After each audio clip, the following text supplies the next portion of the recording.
Slicing through the noise with a culture attack. Pop culture, films, and the world we see. Deleted scenes, where the truth runs free. Take care, stay strong, we're breaking the mold. Be safe, stay healthy, let the story unfold. From watch parties, reviews, to the news we spin. Deleted scenes, yeah, this is how we win.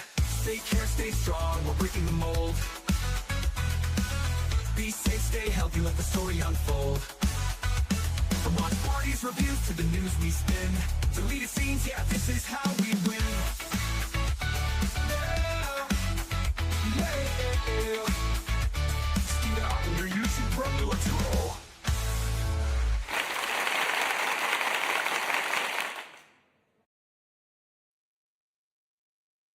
All right. Good evening, ladies and gentlemen out there in YouTube land. I am Deleted Scenes, human being, American, and YouTuber Ronan. And I'd like to welcome you to tonight's episode of the Mystery Movie Night Podcast. I want to say hello to everyone currently following along on X. I can't see you, but I know that you're there. I want to say hello to a few people joining us here in the live chat. Channel member JPRPH1 and Proctophile is with us. All right. My fellow panelists this evening are waiting patiently backstage. So no time like the present. Let's bring them on. Ladies and gentlemen, the most violent woman on YouTube. She horrifies me every time. She has a number of household items that she uses as weapons. There's a rather large thermos, a staple remover, and a nail file. And I have been threatened with every one of them if I don't allow her to participate in the program. I'm really quite horrified. This is why I'm not on camera right now. Ladies and gentlemen, you know her, you love her, you cannot live without her. The reason why I know you're all truly here, cynscorner. And nasal spray. Watch out. That hurts going up the nose the wrong way. Behave yourself. Oh. So how have you been? I've been busy, but good. How about you, sir? I am whatever you say I am. Dear well. I talked to Lou Diamond Phillips yesterday, so that was cool. Yeah. Yes, indeed. I was able to watch. I saw your cool super part chat of that live before I had to run off to my it was PT. It was a great live stream. It was very much so. Everybody, please head on over. Not right now. Yeah, just wait. Later. Wait till later. To Paulie's channel, Latino Slant, and check out his interview with Lou Diamond Phillips. A lot of fans, a lot of the friends of the channel there. Sin, of course, that 70s rock fan. Tom Connors, Fletcher Williams, of course. Thank you once again, Fletcher, for putting our new thumbnail together for us. Oh, yes. Yes. And wide range of discussion from his early days in film, from La Bamba and Stand and Deliver, Young Guns, of course. He talked about Young Guns 3, which is coming up. That's hopefully that's being written and directed by Emilio Estevez. Is of course going to be back as one William H. Bonney, aka Billy the Kid. Yes, before we have to change the title to Old Guns. Because they should. They should just call it Old Guns. That they're going to be their current age. Yeah. I haven't watched the second one. I never watched the second one because I found out what happened to Chavez and Doc, and they're my favorite characters. Well, did it? Well, now I'm like, well, maybe it didn't. If they're coming back, cut and dry. Okay. So maybe some characters that you thought were down for the count, maybe not so much. Yeah. So really looking forward to this. It's going to take place during the Mexican Revolution, and Pancho Villa is apparently going to be a character in it. And I'm hyped for it. hello to Eli Cortez. Been a while. Good to see you. Let me scroll up. There you go. Hello. Thank you. All sir. right. Also talked about Longmire, Yes, love Long which Mile. I was very curious about because they've never really adapted the books, except for like one kind of loosely in season 3. But It's like there's elements of some of the books woven throughout some woven of them. through, yes. Yeah, yeah. So it's like they did their own thing. But the thing is, I mentioned to him that I did a comparison video because I just finished watching it when I did that video. I think they both hold up. I think the show is fantastic, and so are the books. Mhm. And the changes, any changes that were made, there are some changes Oh, with his sure, yeah. character. The dynamic between him and Walt is a little bit more comedic in the books than it was in the show. Hmm. So yeah, it's great. They're both great. Highly recommend. Right on. Also waiting for us backstage. The man who shanghaied himself into this broadcast and is regretting every single second of it, Enigma Severus. Oh dear, help us. Oh no! Is this? Oh this God, is- puppets! This looks eerily similar I love to a recent it. experience. So. Yeah. I was thinking about that. Happy family, I was like, I got to put him up there. or we'll kill you. Oh Awesome. goodness. And of course, last but certainly not least, the woman who I hope will save us from what is certain oblivion. She has a lot on her shoulders, so take it easy on her. Ladies and gentlemen, Rachel Moliere, the elder millennial. Hello. I haven't seen Hello. Young Guns. You haven't Yeah. seen? Not even the first No. one? Oh, No. my goodness. I Oh, you have to need check. to. It might be on the movie list for this year. It seems familiar because isn't Terrence not Howard? Stamp. Terrence Stamp. Stamp in one of Yeah. them. Yep, He that is, was the yeah. first time I noticed him as an actor. Was in that Okay. movie. Wow, really? Yeah, Yeah. I know. I'm. It's bad. It's bad. Mm. It's bad. That's why Okay, I'm that's- watching a movie a day. Like it's bad. It's bad. You're doing a good job at catching up. You know what? Lou Diamond was right. Lou Diamond, listen to me. Lou LDP, Yeah. whatever. Lou was right Whoa. when he Oh, you're said, good friends. Yeah. they were calling him LDP. He was right when he said that the first one is more like an MTV music video, like because they do have the Yeah, rock a and little stuff. bit. Yeah. I mean, it's still a great film, but It I is. never a lot thought of of fun. that until he said that yesterday. Mm. But on the you have stream. the video when they're doing all of the weapons posing and everything. You have the video, you know, up on their faces and Yeah. everything. Yeah. And Lou Diamond was so freaking cool. Something I wanted to say to him, but I didn't, was way back when I met my husband to be, way back when, and he's Mexican, and we weren't together, but he would like go off and do, work out of state because he worked on road crew. And so I was missing him. We weren't together, but I was missing him.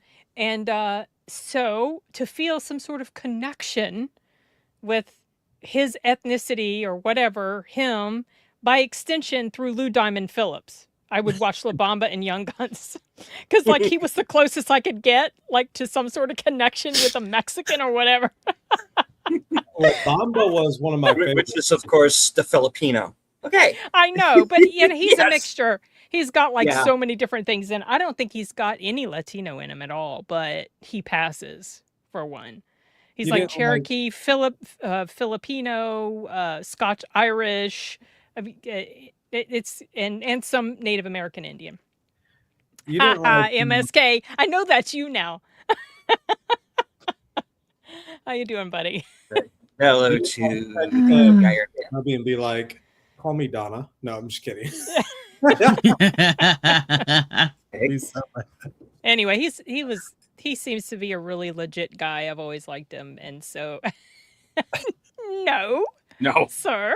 Well, he was in that as the He brother. did, yeah. Yes, that's right. You're He right. did, like, a I'm story sorry. arc. Yeah. My mind went somewhere else with that comment you made. But yeah, he was also in 24. Yeah. for Season 1. Heartbeat. Yeah. Yeah. Mhm. Which I Courage thought of was the cool. Fire we saw recently. Yeah, yeah.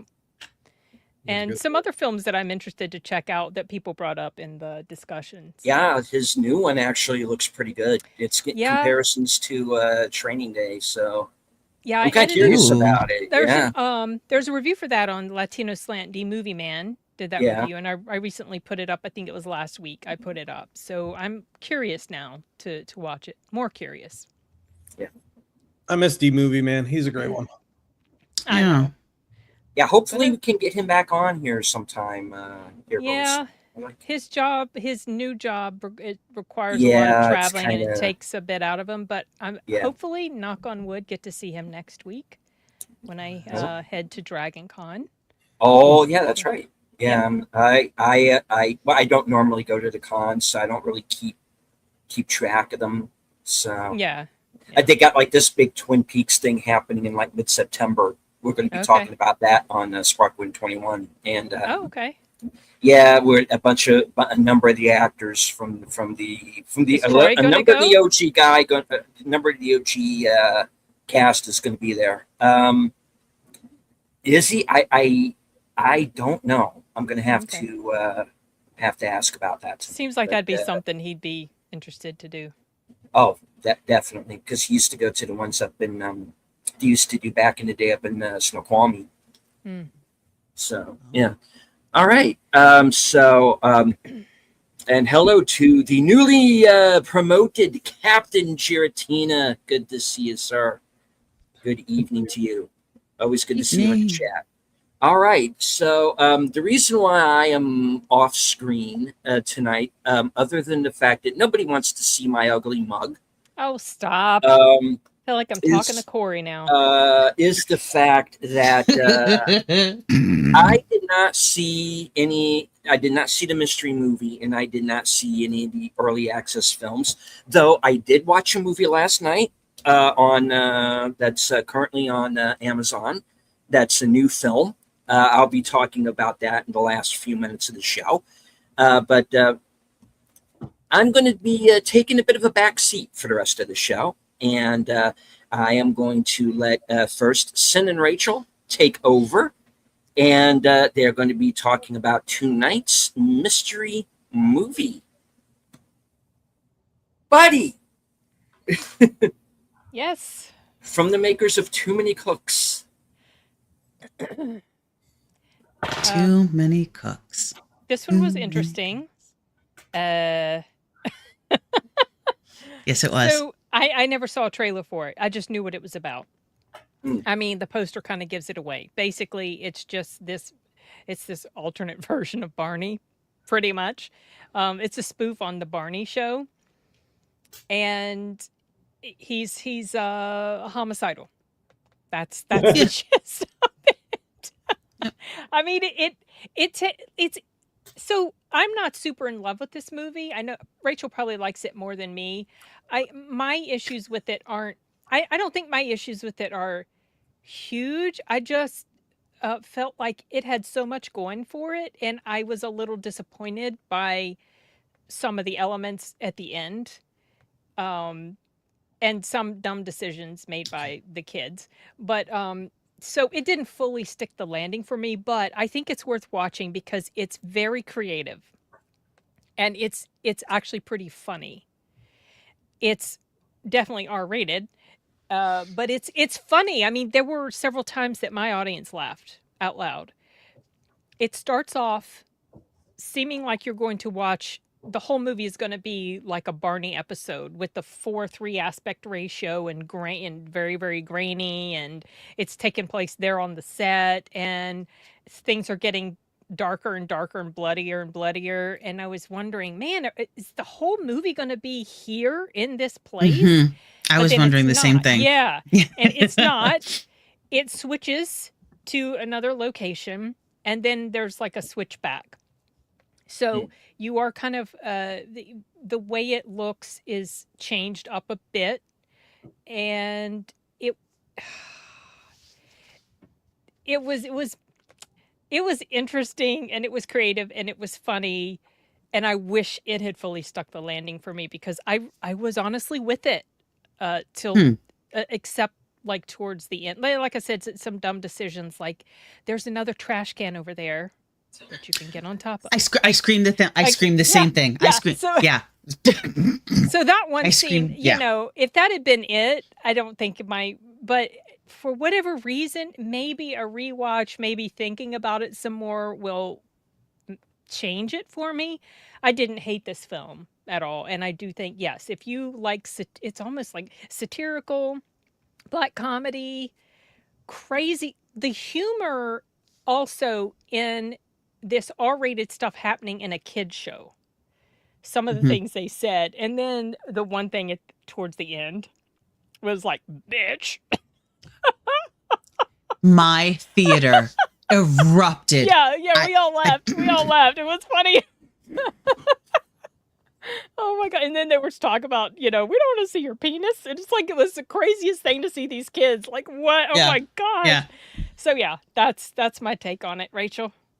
And the kids did a great job. The acting just like great with the kids, I thought. the kids. So just like with Sin, I thought, and I'm glad to hear that, Sin, because I thought, okay, great. I'm up in sarcastic, cynical New England. Of course, we're going to love. If you've missed the children from Weapons, you know, this movie's for you. And it was just, you know, all of the scenes. There was, what other scene did they write down? Did I write down that they burst out into laughter?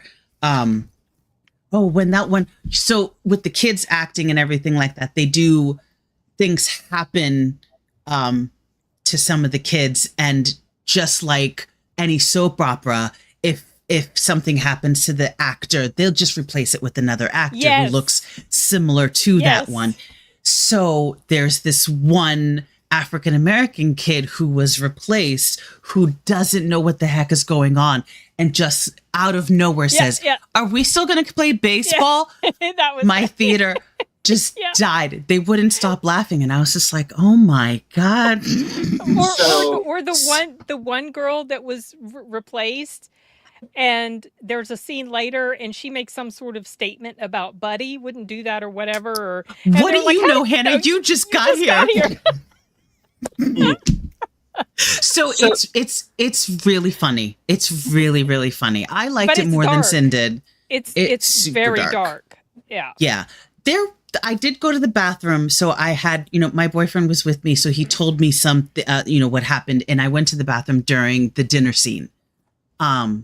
So I come back and he's trying to fill me in and he gives me the wrong clue because he thought it was one child, but it wasn't that child. It was the other child. So all this time I'm watching this movie thinking that it was this child. And I was like, no, I think it's this child.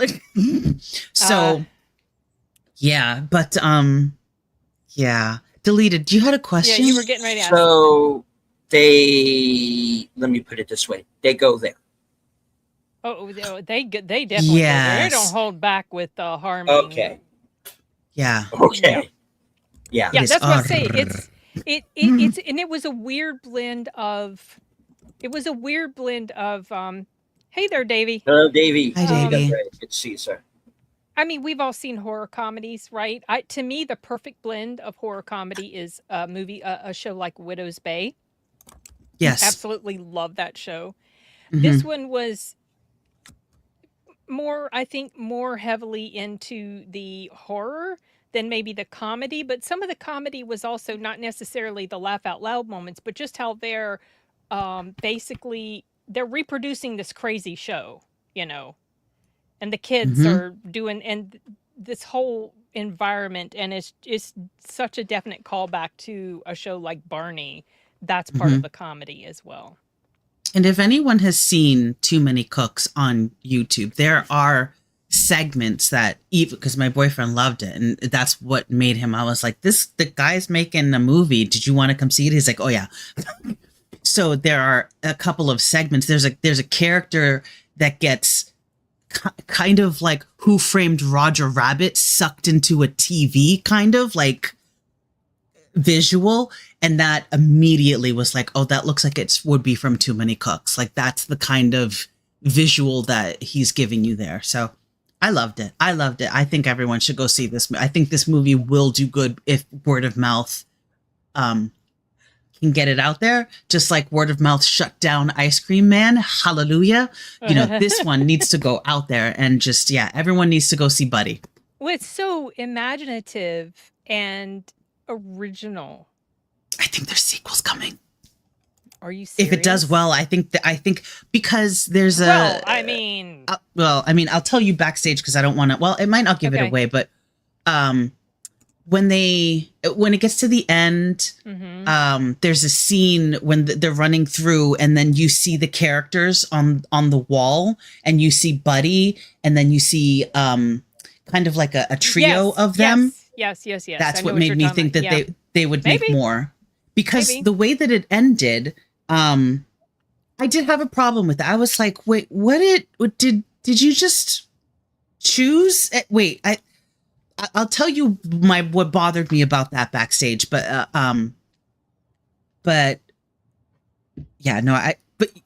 anyway, so I think there's going to be triggers. Spoilers, so I know we are. Yeah. I'm just going to go back to the point that I think there will be more if this movie does really well. And I'll tell you what about backstage. So I get the feeling it might, because it's been a good year for horror. Let's be honest, especially original horror. And original I haven't horror, heard anyone yet saying anything hugely negative about this movie, because that's how interesting and different and original. I mean, I'm sure there's some out there deleted, but on Reddit, people that had already seen this somehow, somewhere. I think maybe at a festival, whatever. Some people had already seen it. And they loved it. So, yeah. Davey, I don't know those shows. I am aware of the Joy Junction situation. Ooh. Because they had a host on Joy Junction that let's just say got into some stuff. Okay. And they had to take the show off the air because of it. So that's kind of a grim story. Yeah.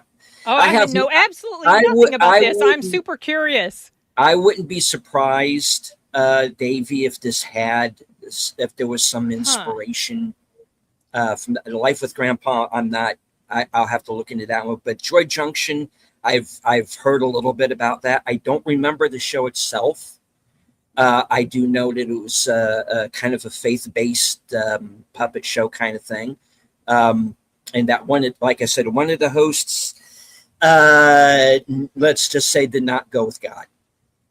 And got into some pretty nasty stuff. So, I wouldn't be shocked if that was an inspiration. I do want to say hello to a couple of people in the chat. Nate is with us. Geek Flag with an 8 nose, channel member.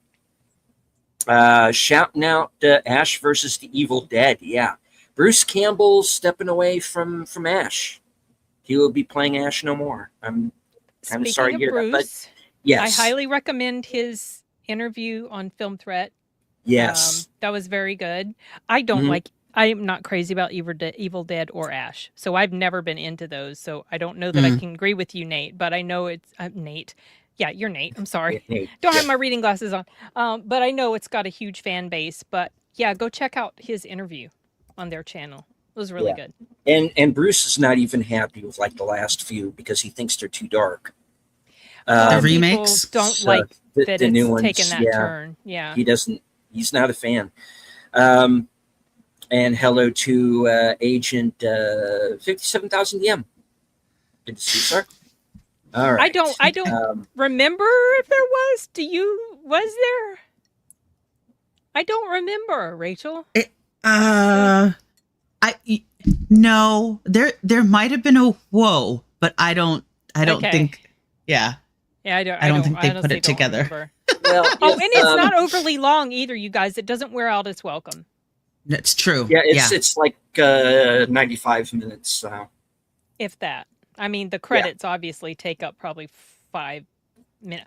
I want to have I did want to mention something interesting. I was sitting next to someone and they were talking with the person that they came in with. I assumed they were together. Anyway, she was saying how she was bothered by some elements of this because apparently, so she was looking at it from a perspective I completely didn't even consider or think about because this has not been my life experience, fortunately. But she was saying how Buddy reminded her of an abusive father or parent figure, let's say, but I guess in her case, her father. And being so manipulative of the kids with their affections, and if they didn't do such and so, he was gonna, So that really, that apparently struck a nerve with her, which I thought was interesting, and I can see now exactly what she's talking about because there are aspects of that with the dynamic between him and the kids, and how once they become aware, realizing that in order to keep this bad Buddy at bay, they need to love him, and all of that. They need to do and say they need to make sure they don't say anything that triggers him, basically. Yeah. I think her experience was particular to her father, but I can see that element, but you could apply that to insert mom, insert aunt, insert. Any so sort I think, relationship, familial relationship, or any sort of, like you could say, romantic relationship. It could be representative of any sort of abusive type of connection you have with someone else. So if anything, everyone, if you did see it from like her point of view, or if she did see it from her point of view and she was angry about it, she shouldn't. I personally don't think she should be. I didn't have any of that sort of situation happen to me, but I would sit someone down and be like, well, wouldn't you want someone to watch this to know what to avoid, not to distance them from it? I don't think she was angry at it, but it's like it triggered her because it brought back, you know what I mean? Like it brought these emotions or memories back. So, that was an interesting thing that I hadn't even considered till I heard her saying it. Right, Davey? I know we've told her that before. Thank you. So welcome here. It does look like a unicorn version of Al, kind of. Yeah. Barney. All right. Okay, we got to that. Davey says endings are tough. It's almost like those should be written first and then figure out if the idea is worth a damn. I am of the mind that you have to know the ending first. Yes. Because otherwise, I've tried writing stuff and just kind of making shit up as I go along. And I get like about 10, 12 pages and it just falls apart. You have to have a plan. Whenever I come up with an idea, it is always the ending that comes to me first. I agree. I think most people, I think that's how it works and that's why plotting is so important for most writers. But there are some writers, I don't know how in the heck they do it. They are complete pantsers. Guy who writes Dungeon Crawler Carl, he's a pantser. Hoser. He has no idea where it's going to go. I think Stephen King is as well, which might also be why some of his books don't always land. Yeah. A lot of, you know what I mean? So, yeah. The Peruvian marching powder did not help back in the day. You can tell which books. You can tell which books he was high when he was writing because where are you going with this, man? But which he's admitted to. I'm not talking out of school. He's admitted to that. No, he has. He has. Yeah, he's been very upfront about it, which I'll give him props for that. Yeah, honestly, that's the yep. Yeah. Yes. Yes. Rest in peace. The First Lady of Country. Yeah. Indeed. Yeah. Sad news. Let's see. Davey says Evil Dead is my favorite franchise of all time, but man, Evil Dead Burn was dreadful. Yeah, I've been debating watching it because I've seen all of the rest of them. I wasn't too crazy about the previous film, the one that was in the apartment building. Wrath, I think. No, or is Wrath next? I get them. I can't even. Rise. That's the problem. It was I can't even Rise. rise. I can't even remember them now. I liked Reunion. I like the wraparound segments for that film and where that went. And then you realize, oh, all of this is happening before that happened. I thought that was a nice little twist. But I think that was pretty much it. The new one, I don't know, because I've heard there's kind of not really anybody to root for in that movie, which means it's now this double-edged sword of now you're rooting for the Deadites to just like doing these people. Not, are you supposed to really be doing that? I'm not sure you're supposed to be doing that. Well, yeah, on Davy's live stream, he went pretty good into explaining a lot of interesting things. So yeah, he had great live stream conversation. And go back and see that. But yeah, there's a lot there. I decided not to go see it. I do want to say hello to the host of Films with Friends, the creator of the 10-word review, Big Al Presents. Good to see you, sir. Hello. Davey says, if you grow up with evil parents, then I would imagine that watching most horror movies could be tough. Yeah. Hello to Logical Spark, who had the unicorn elf reference. Kind of does. Yeah. Does anyone die by unicorn horn? Yes. Oh yeah. Okay, good. Yay, unicorn horn death! Yay. No. Sorry. Nate says, oh, please, people who need safe spaces need to stay home. Don't go out in the real world. Damn trigger weirdo. Yeah, you triggers and you're triggering. One thing I don't like for sure is trigger warnings, but I know that I have seen things, and I don't hold it against the thing that I've seen, but I have seen things that triggered me. I watched it in the first season of Daredevil, the one with Vincent D'Onofrio in it. Mm-hmm. Yep. He kills someone with a car door. Yes, he does. Okay, well, very recently, before that, one of our pets. That's how one of our pets died. Oh, so, you know what I mean? So like that, and that definitely, and it was a totally different scenario, but it was just like, so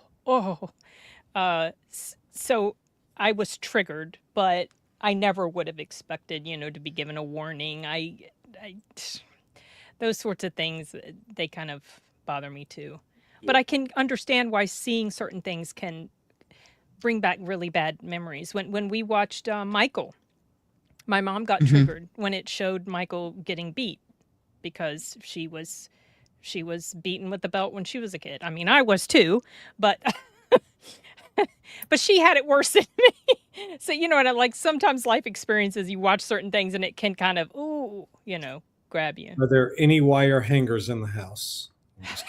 Where I was not beaten by a wire hanger. No wire hangers. Big Al says, sounds like the Banana Splits movie. Kind of does. I didn't see that either. No. It was a Fathom event. It was kind of it's kind of a similar idea, I think. This kid the way y'all talked this up, was wrong. I'm interested in seeing this, the way y'all talked it up. So I think you'll like it. Yeah. I think you will too. Yes. Deleted. Yes. 100%. I was trying to make it sound sarcastic. This should be writing 101, folks. Indeed. I mean, for the most part, yeah. I agree. Yeah. Then you wonder how many times the studio comes in and massages the ending after test audiences see it. That's a fact too. I mean, how many times has studio interference ruined the film? Very, very often. Too many times. Too many times, yes. The creature's Fraggle Rock Alpha vibes. Yeah. I was going to say, one of the things that, and this is just off top, but it does deal with the ending. Brad Pitt apparently put in his contract, and it was obligated that they were not permitted to change the ending to 7. And many people have thanked him after that because, yeah, he would not let them change the ending to what would happen, on what's in the I box. hate the ending of 7. I hate it. Oh, but I get it. I totally get why it works, but I hate bad ending. You know what I mean? Like, for the most part, I hate bad endings Well, in movies. that was actually a movie that went through several kind of different endings that were there was that, then there was kind of the safety version where they were going to have Spacey kidnap him, Pitt, and kill him in front of Somerset. That was one ending. And there were like a couple of others. It's out there, folks. Everybody's done like there are probably like about 100 YouTube YouTube videos about the alternate endings to 7. That's definitely not a good alternate ending. The original works much better because of how. Like there were like a few different things. But yeah, there were versions where he died. There were versions where, like I said, versions where she dies. I think there's like a version where Somerset shoots him himself at the end, so that Mills won't have to do it. Like it went through so many iterations, that ending.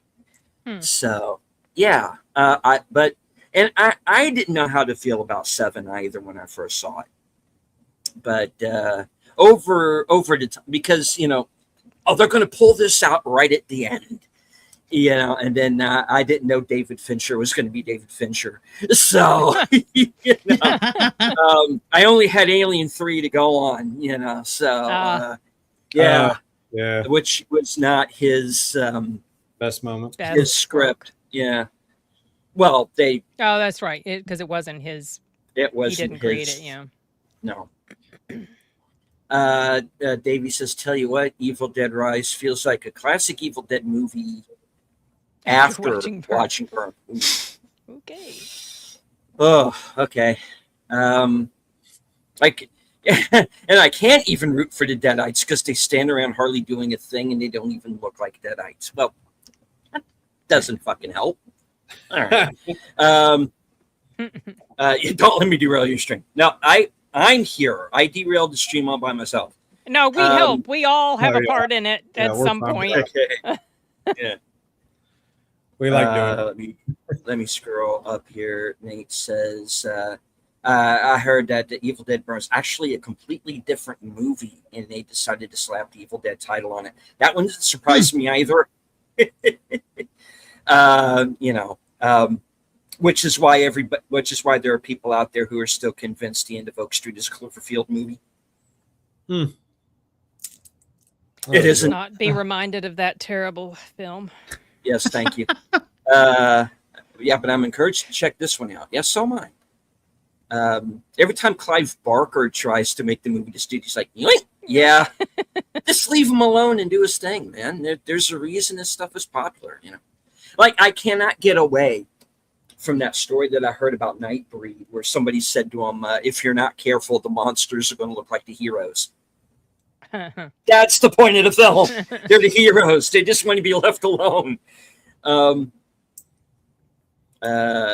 belt. I got the extension cord, the ruler, the rolling pin, the cast iron frying pan.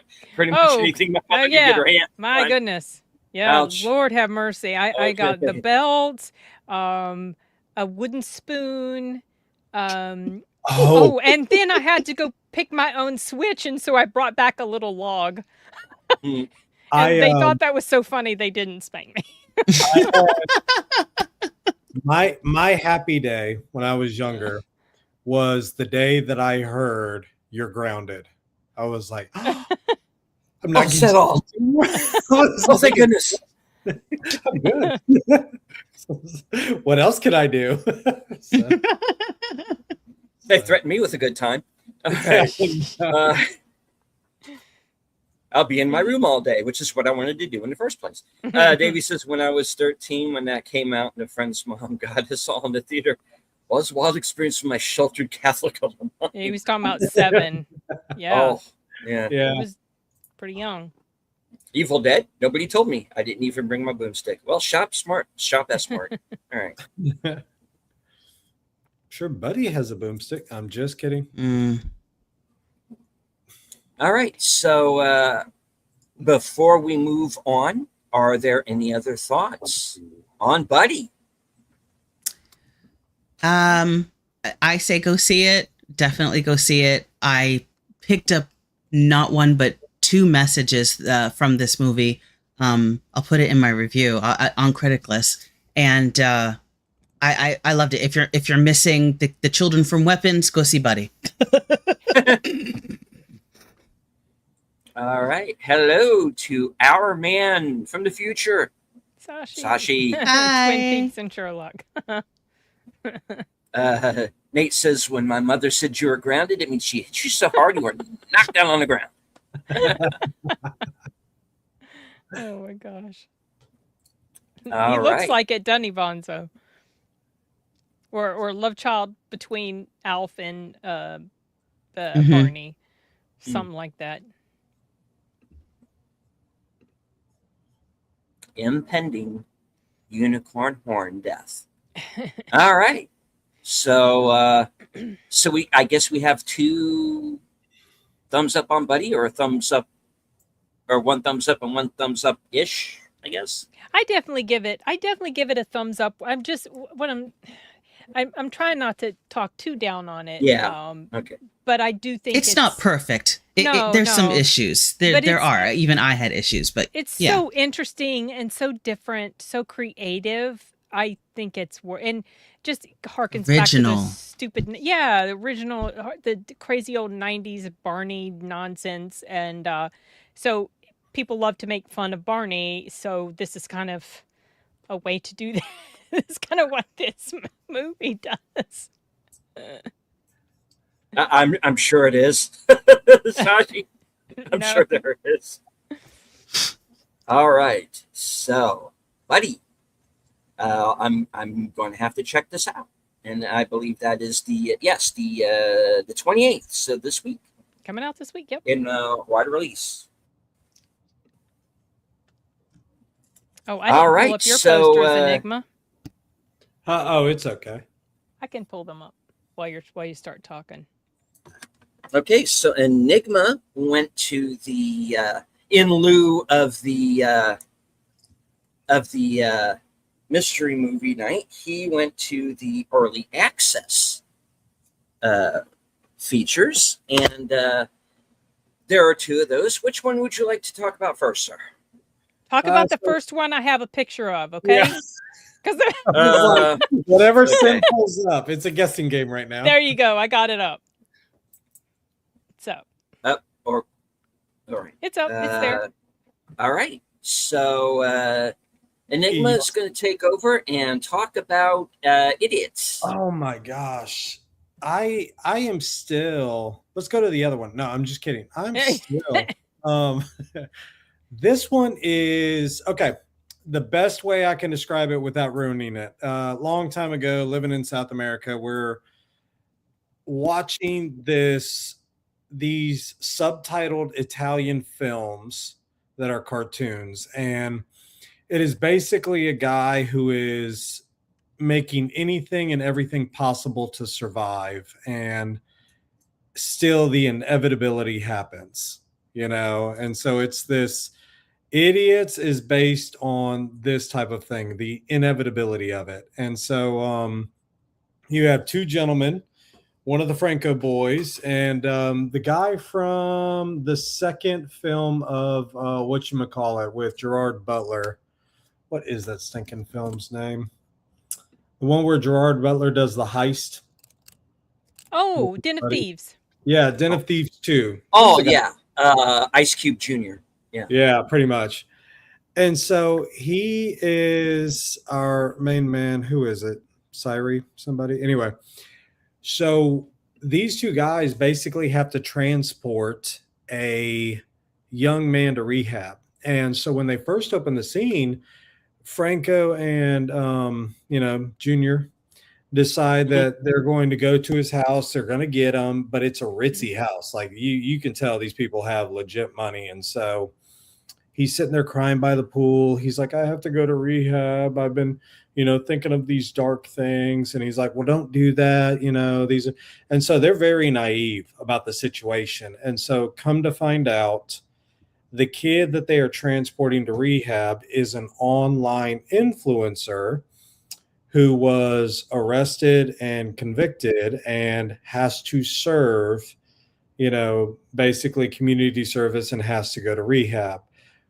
Well, his, basically illegal act was setting someone on fire. Yeah. So it's just like, ooh. And you're just for his influencing, like as one of his influencer stunts. Okay. Yeah, so you get a big time taste, and that's as far as I'll go with that storyline. You get a big time taste as to this kid's intentions. You get a big time taste as to when you're first watching it, you're like, who is this kid and what is the story? Because they kind of gloss over, and it's really good how they do it. But eventually it comes out in Act 1. It comes out, and so the kid is not actually trying to escape his inevitability of having to go to rehab. The kid is basically saying, I'm going to drag my feet there and I'm going to cause as much chaos as possible. And so, yeah, that's what this is. It's a dark comedy when it starts out. It really is a dark comedy. So you're watching these two characters deal with their issues. So Junior is this worker at a Presbyterian church. And apparently this is the best part. I thought you guys would love this. He takes the youth group of the church to an NR rated film. So the pastor is like, did you watch this film before you took him? He's like, nope. Oh gosh. You get these flashbacks of these experiences, right? So it's like, so did you do any online research as to what this film was about? He's like, nope. So I mean, there are websites that are made for that purpose. And so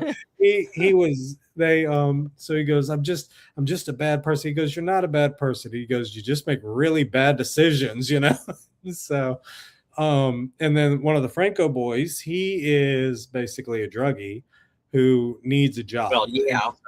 Yeah. And so he plays that one up to a hilt. But ultimately, these two guys having to join forces to take this kid to rehab over just a backdoor transport service that doesn't really operate well.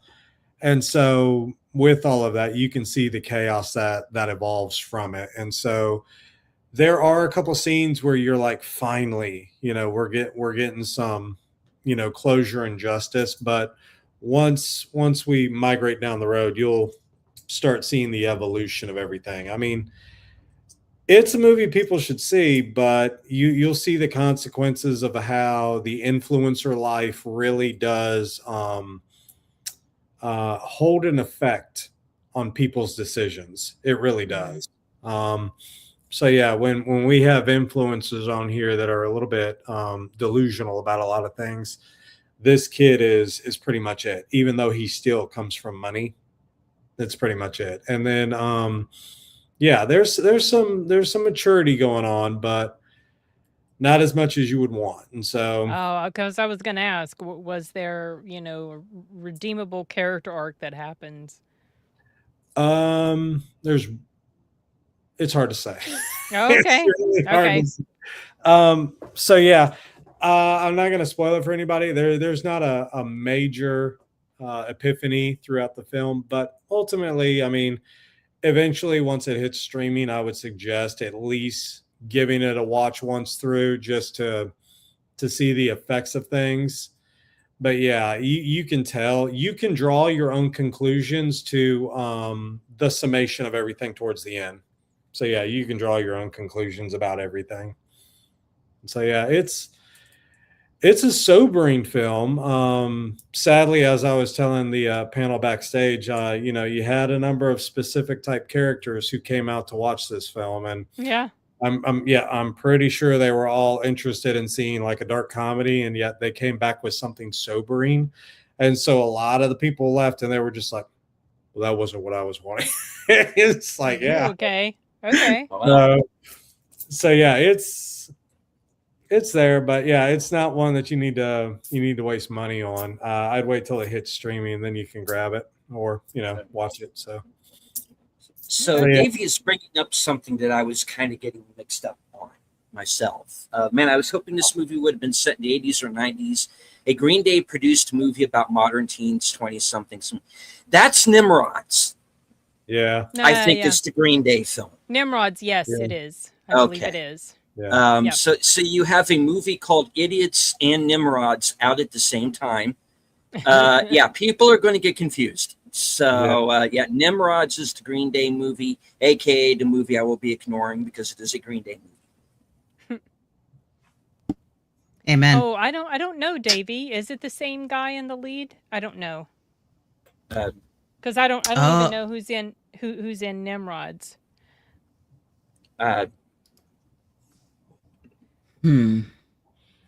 I haven't spoiled everything on this one, but yeah. Are they both the kid from the black phone? Oh, okay. That's Yeah, who the he's kid from the talking black about. phone is in this one. Yeah. Is he in Nimrod's? Let me see. To the Google. Yeah, no, I'm going to IMDb. All I know about Nimrod's is it's a Legion M sort of, I don't know, production or whatever. Legion M is a fan-funded it's company. him. Okay, so he's in both. Oh, okay. Mm-hmm. That's interesting. Yeah, No Davey wonder you had a confirming little bit both of of them have- confusion. Okay. Ooh. Okay. So. Yeah. Wow. We got some Office people in there. Yeah. Okay. We got some SNL people. Mm-hmm. Hopefully it's better. That sounds. That one more has higher comedy-ish. ratings Yeah. than this movie does. Yeah. That's sad because I can't stand Green Day. Like, I will not be seeing it. Yeah. Ugh. I don't know. I mean, September ends, things like that. No, I'm just kidding. Okay. I will take it back. There is probably only that one song that I like, but I don't listen to it often and it's not on my playlist, but I'll sit through it. What about I was making sure it was the song I Hope You Have the Time of Your Life. I really like that one. Yeah, Okay. that's the only song of theirs.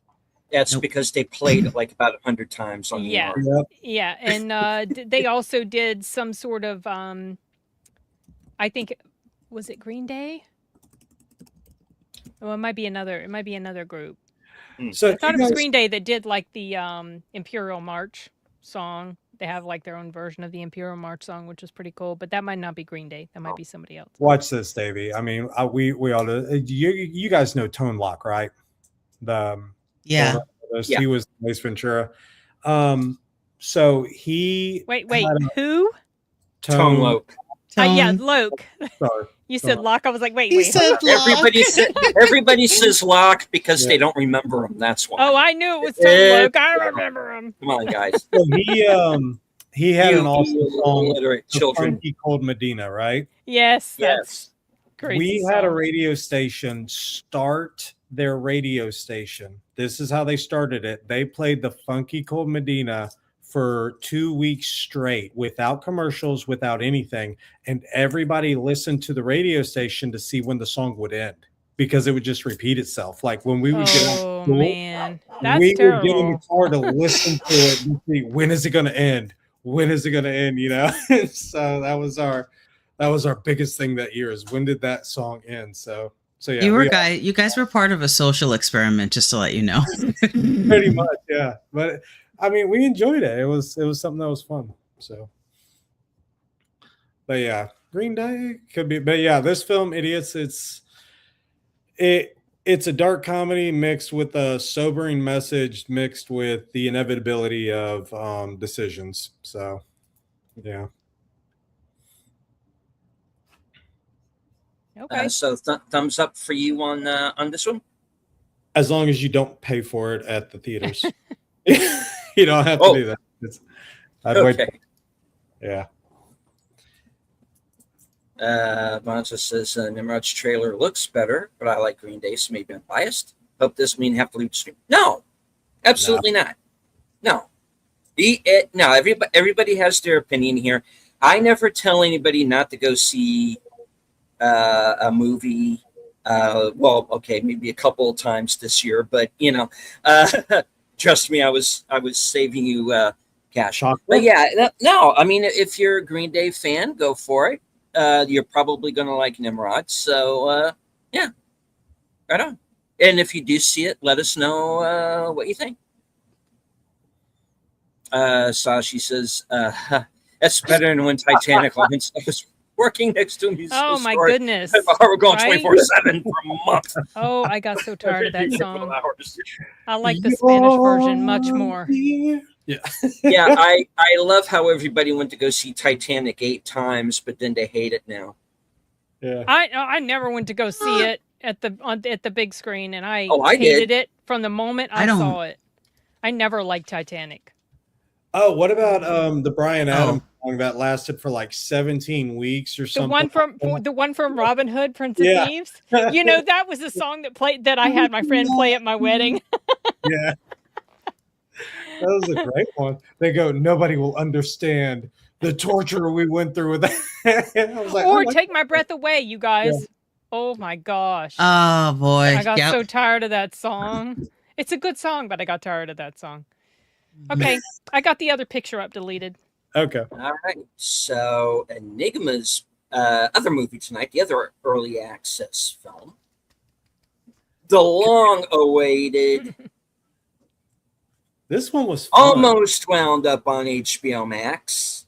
I know. Versus Acme.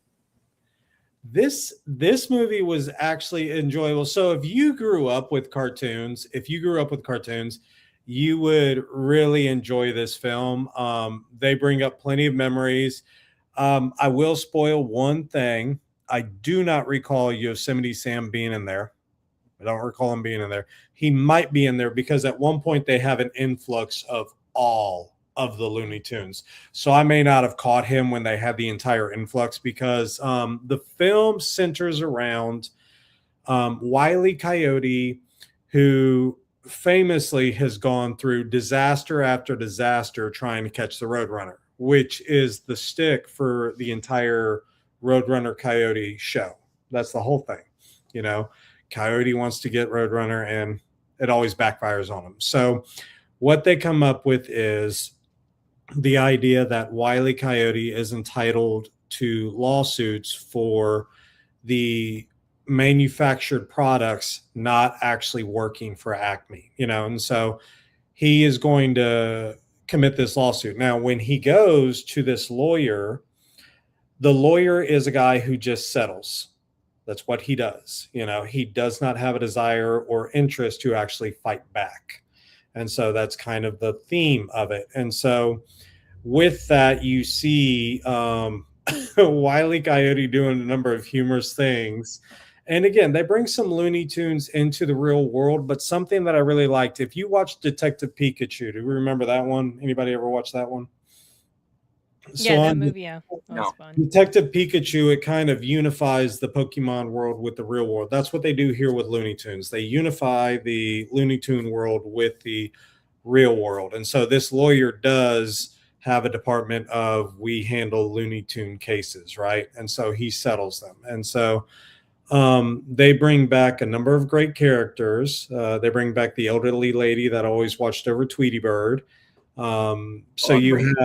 You have a bunch of these really good characters. There are some more prevalent than others. There is a guest star appearance, which is great. And so the main thing is Wiley is going to battle and go to a lawsuit against Acme. Now, the Acme lawyer that he's going against is John Cena. So hopefully I didn't spoil anybody's fun on that one. John Cena is in the trailer. So if you've seen the trailer, he's there. So yeah, Cena, I don't know personally my beliefs on him. I mean, I really don't follow or know much on him. So he was fine. I think he did okay as the actor. I mean, he's a wrestler, so his acting wasn't anything extraordinary. And again, it's a cartoon type show. So The film was actually really good. They had a lot of funny scenes in it. They had a good storyline. They follow through with the storyline. They don't abandon the storyline. So they do really well with that. There is some growth. There's lesson learning. There's, some reserved mentalities, but they actually do really well with how everything is constructed. So it's a good, safe movie. It's enjoyable. They have some really funny scenes. One of them is Wile E. Coyote. If you notice, he never talks. And so one of them was he is showing these limited number of signs of yes or no. And so, he's limited. He does a lot of hand signals. But yeah, the film's pretty good. And there is a heartwarming ending. So you're not going to get hurt. So yeah, it's a good one. I enjoyed this film. If you're bored or whatnot and you'd like to go and enjoy it with friends or whatnot, yeah, it's a good one to go do that with. So it's not Deadpool Wolverine, but it's still good. Yeah. It's got pretty good ratings on IMDb. I never liked Roadrunner and Wile E. Coyote and Looney Tunes all that much, so I never. Roger Rabbit. Roger Rabbit was awesome, though. I'm sorry. I was never. I didn't care about Roger Rabbit either. So I probably won't be watching this, but I know people seem to really like it, so that's cool. They bring back a lot of really good things. What's really funny is that Wile E. Coyote has been trying to catch the Roadrunner, right? So they have to summon the Roadrunner for giving a deposition. And so what's really funny is Acme people, the Acme lawyers and everybody, try to go out to get the Roadrunner, and they're using their own products to get him, and it backfires on them. And so one of the guy comes up with the excuse. He goes, he's really fast. It's just, you could tell it's like, you see what he's been dealing with, so yeah, it's a good one. They do pretty good humor with it. And there is a heartwarming thing for all involved. So yeah, I really enjoyed it. They had a great message. All right. I do want to thank Bob Loves Movies for dropping a $10 super chat over on Sin's channel. Oh, I didn't even see this. When? Yes. Yeah, it popped up. I didn't get a chance. Just a couple minutes ago. Yeah. Okay. I totally missed it, but the screen wasn't showing. Oh, thank you, Bob. Oh my gosh. You will like this one, Bob. It's not a bad one. You'll like it. It's good. I think it sounds to me like fans of Looney Tunes will really enjoy this. Mm-hmm. Says, hey everyone, I'm looking forward to Coyote versus Acme. Wile E. Coyote is always my favorite Looney Tune. Honestly, this movie won't have to do much to entertain me. I'm sure probably not. Well, so Coyote and Roadrunner are my favorite all-time cartoons. So yeah, I'm definitely going to see this one if at some point. Sir, I got so tired of the Roadrunner, y'all. I kept just wishing the Coyote would just kill him. So you guys remember the vampire one that we just saw? What was it? The remake? What was the name of that remake? Dracula? Yeah, Dracula. Yeah. So you remember where he's trying to hurt himself intentionally? Yes, that was that scene was fun. That was a little bit Looney Tuny, right? Like that. So yes. They have that in this film where the lawyer's talking to Wile E. Coyote, right? And the lawyer's telling him, well, why don't this happen? Why doesn't this happen? And so Wile E. Coyote is going through all these motions to demonstrate that things are going to backfire on him no matter what. And so he's showing him, and the lawyer's going, well, see, that worked out. And then the opposite happens. Oh, gosh. It's really funny. So, yeah, it's a good one. I enjoyed it. But, yeah, those two were great. Cool. Better than Idiots. So sound like, yes. Yeah. Logical Spark on Will Forte says it is his birthday, buddy. June 17th is his birthday. Right on. Says Will was on SNL from 2002 to 2010. Yeah.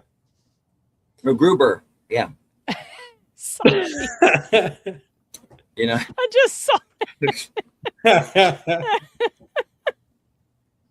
Oh my goodness.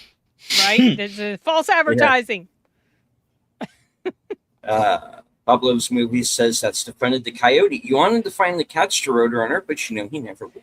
Yeah. Well, they had the cart. Stops being fun for me after a while. I'm just like, I'm so tired of this. Yeah, well, you had the where they put a spin on it, and it's the two kids watching the cartoon going, sometimes I hope he would catch the Roadrunner. Yeah. Yeah. I remember Enrique Iglesias talking about that too in some sort of interview I read, and he was talking about how he would just get so wound up and so uptight, just like wanting him to do like finally win, or he just knew something terrible was going to happen to the coyote, and that Roadrunner was always going to get away. Well, what's amazing is that they tie it into the film, and they do it in a great way, and it was just you can tell the mentality. You can definitely tell, and so it was really good. Yeah, I think they hid the ending pretty well with it. So, hid or hit? Like they covered it. They hid, the ending pretty well. Like you wouldn't have thought it. So okay.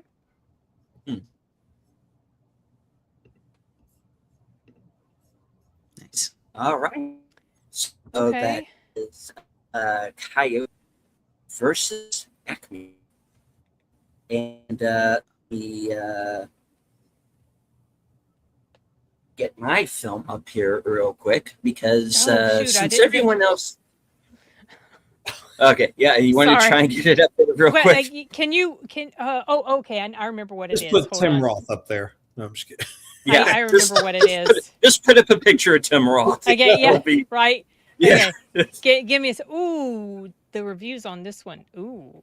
Yeah. They're a little. Yeah. I'm glad I didn't screen this. I think I would have been a little bit agitated if I had. Okay, it's coming. I found it. Okay.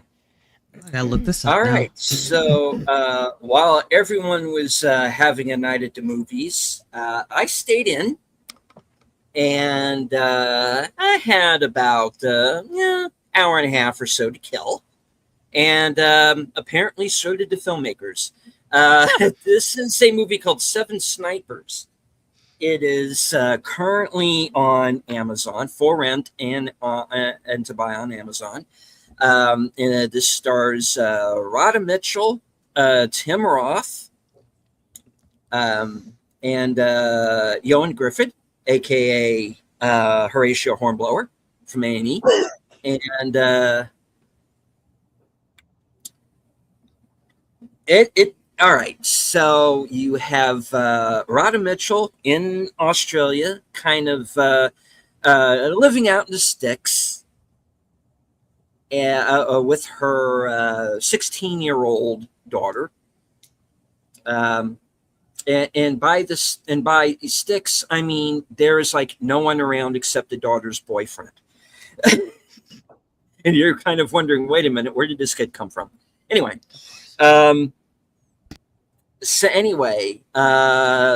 you get introduced to them, and the next scene, Ryan Quanten shows up from True Blood. For those of you who forgot, he's Australian, and yeah, and shows up as this sort of corporate real estate type, wanting to buy her land. She then opens fire on him, and for no reason. She kind of gets the idea kind of really quickly that he's shady. Okay. And just exactly how she does that, I don't know. I had to go back and rewind that. But anyway, it does become a firefight. And long story short, because we're still 10 minutes into the movie, she shoots him in the head. Okay. So no more Ryan Quanten. True Blood fans, at about the 8 or 9 minute mark, I think you're done with this film. Okay, so she calls up her daughter's school, family emergency. I need to pick up my daughter. And she finds out that the daughter has not been in school for 2 weeks because she's been shacking up with the boyfriend. Okay. who manages to come up with a rather expensive engagement ring. Long story short, he doesn't last long. And he as soon as she decides she needs to go home. All right. I've skipped a part. Rhoda Mitchell has called in her old sniper team. And so they get choppered in. The daughter decides, okay, I got to go home. And because Rhoda Mitchell's been trying to call her and him, they're not answering their phones. She decides, okay, I got to go home. And that's when Tim Roth smokes the boyfriend. Okay. And this is not going to take long for me to describe. Okay, so all right, all right. So we get introduced to this sniper team. A couple of them are father and son. One's a woman. Johan Griffith and black guy. And I describe them that way because that's pretty much all you find out. There's not much characterization with our core group. And except with Johan Griffith, because he has a little backstory where because of a thing that I'm going to describe here in a bit, he was in contact with the daughter for a period of time. She kind of looks at him as a father figure, kind of. And basically it becomes this cat and also cat story of basically Tim Roth, who's this character called the Dragon. And he's basically kind of an even bigger asshole version of the character he played in Tornado. And basically he's knocking off the sniper team one by one until it finally gets down to Rhoda Mitchell, the daughter, Johan Griffith, and him. Oh, by the way, half of them are like shot and bleeding out at this point. And I'm going to spoil the shit out of this movie, guys. I'm sorry. There's not really much to tell. It's a streamer. If you don't want to hear spoilers, it's on Amazon. It belongs on Amazon. It's shot well. The pace is decent. It's only 88 minutes, including credits. I still fast forward. Yeah. Yeah. And basically, long story short, I keep saying that. Anyway. Tim Roth is after her not because of the bounty on her head, but because her daughter is his.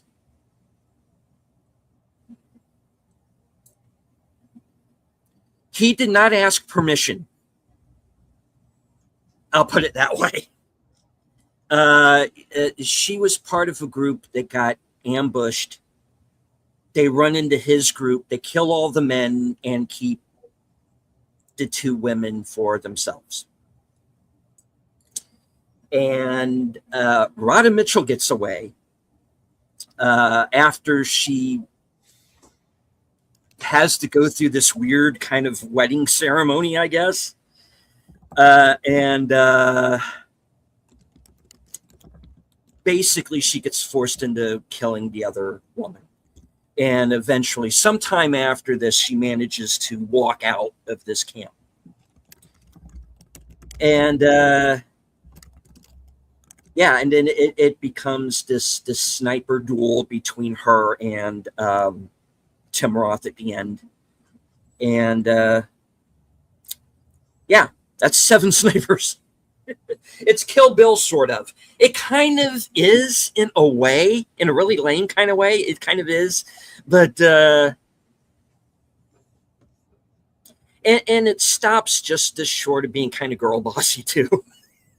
But well, she was they did nothing. They did nothing to stop him. They couldn't do anything. He just literally walked straight through all of them, which was one of my critiques is you guys haven't the slightest idea how he operates throughout the entire film. And so, yeah, it was. Yes, it's one of those movies where, okay, they're all supposed to be like these trained experts. And they couldn't. And I wonder if half of them even have seen a rifle before they got involved with this movie. Tim Roth is the only one who and Rhoda Mitchell up to a point are the only ones who kind of look like they know what they're doing. Well, Hornblower, because he's been in a ton of stuff, but they're kind of like the only ones who kind of look like they know what they're doing, and the rest of these guys are like, "This is new to you, isn't it?" Well, it's almost like she invited him in just to be taken out. It's just like, hey guys, why don't y'all bring the troops up just so he can come and get you? You know? Yeah, it kind of, yeah. Yeah, it's a streamer, guys. I pretty much it's a movie. It happened. The leads are fine. They're Tim Roth, Rhoda Mitchell. They're fine. The girl's fine. Hornblower's fine. I'm not blaming the actors. It's just I wish it had a little more meat on it. And yeah.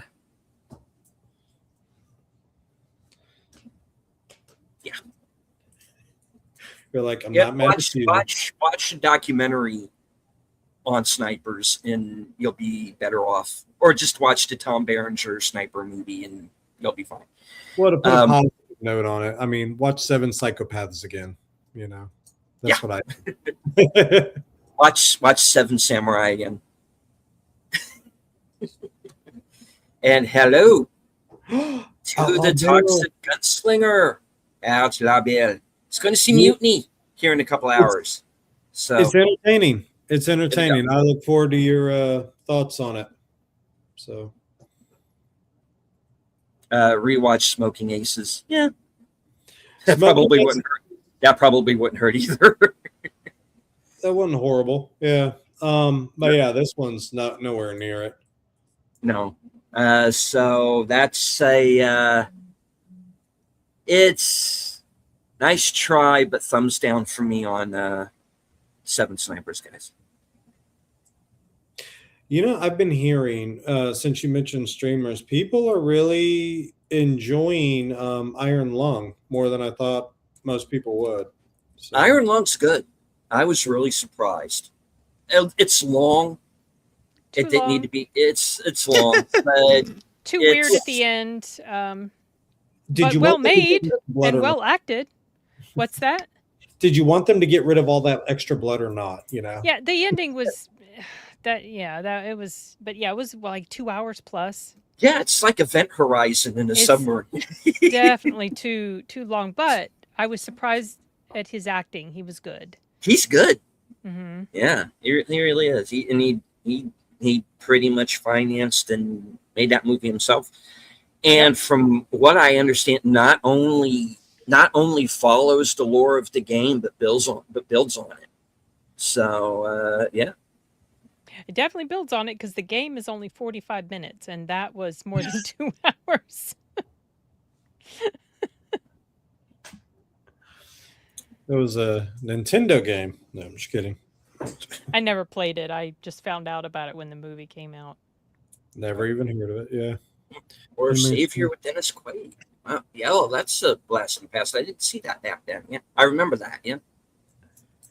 But yeah, telling Bonzo, yeah, the Seven Snipers. The only thing positive about that is that it ended like they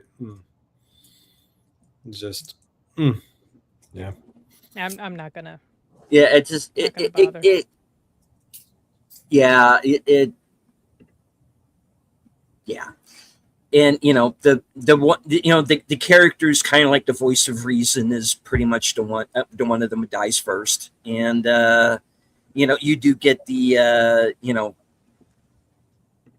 shot through the scope shot, and it there's some cliches that all these kind of movies hit, and it kind of hits them all.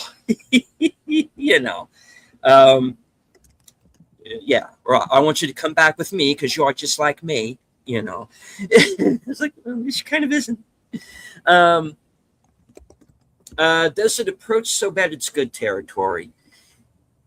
That's the problem. No, it doesn't. It's just kind of there. It's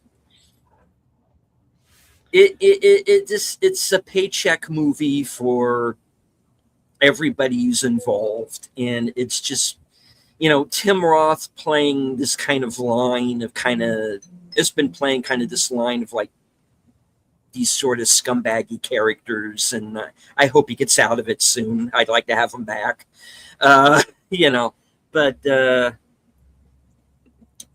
yeah, and indeed, once again, R.I.P. Dolly Parton, indeed, 95. All right, so we are going to have to wrap it up here because I do have to get going to Sparkwood in 21. So we're going to go one time around the horn here. Rachel, what do you have coming up? On Thursday, I will be on Toxic's channel at 1 p.m. Eastern Standard Time, just talking about whatever he wants to talk about. And then that's it for this week. That's it. Just be a lookout. I'm working on, in case you missed it, for April and May, so that'll be on my channel releasing. Thank you. Enigma. I will be helping Rachel out with the reviews on the monthly, so I have homework to do. And my high school teams are playing sports this fall, so come out and watch.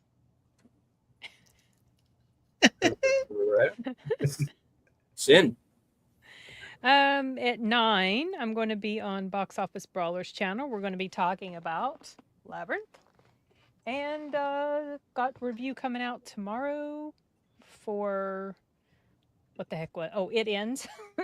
And Friday, hopefully review for what's the movie I'm going to go see? Oh, The Dog Stars. And then Sunday, some other. Oh yeah. Yeah. I don't know yet what Sunday's review is going to be.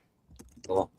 Yeah, I'm hoping to get to The Dog Stars myself. I want to finish the book first, though, so I got to motor through that.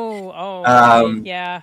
Yeah, and all right. As for myself, stay tuned to my channel here in a few minutes, live from Sparkwood in 21, hosted by myself, along with Troy Pacelli, Netters Network, and Aged Boomer. We're going to be watching episode 17 from season 2 of Twin Peaks. And then we're going to have a discussion during and after, and of course join me and Outlaw Bill Thursday at 5:30 for the next episode of Action Theater. We're going to be watching the sci-fi classic Earth versus the Flying Saucers from 1956.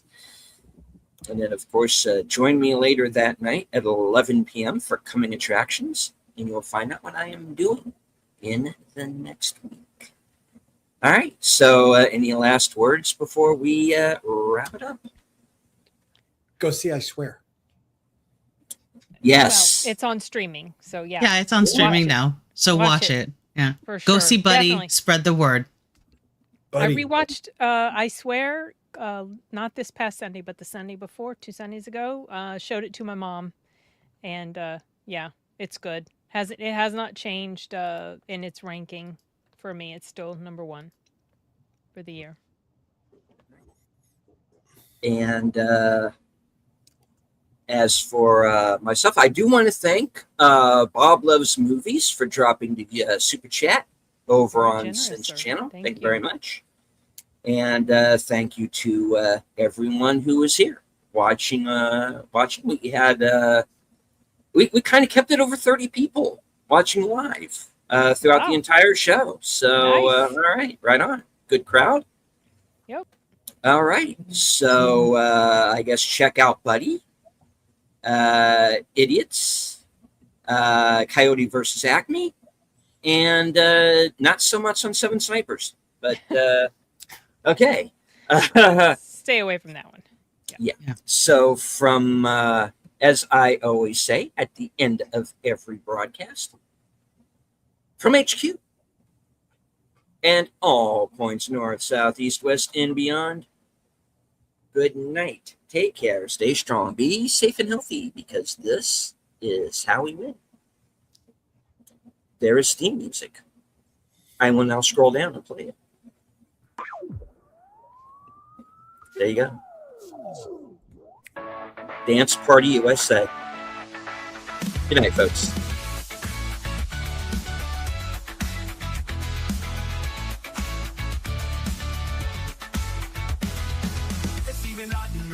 Back, slicing through the noise with a culture attack. Pop culture films in the world we see. Deleted scenes where the truth runs free. Take care, stay strong, we're breaking the mold. Be safe, stay healthy, let the story unfold. From watch parties we use to the news we spin.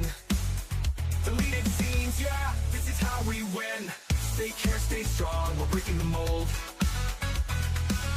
Be safe, stay healthy, let the story unfold. From watch parties, reviews, to the news we spin. Deleted scenes, yeah, this is how we win. Yeah, yeah. Stay out in your YouTube brother, let's roll. Okay, I'm coming back on. I want to remind everyone to check out Connie Cleary's interview with Sci-Fi Mombi and author Chris Christman that is taking place tonight. Check that out. Thank you very much. It's even odd when Ronin's back, slicing through the noise with a culture attack. Pop culture films in the world we see. That's all, folks. Stay strong, we're breaking the mold.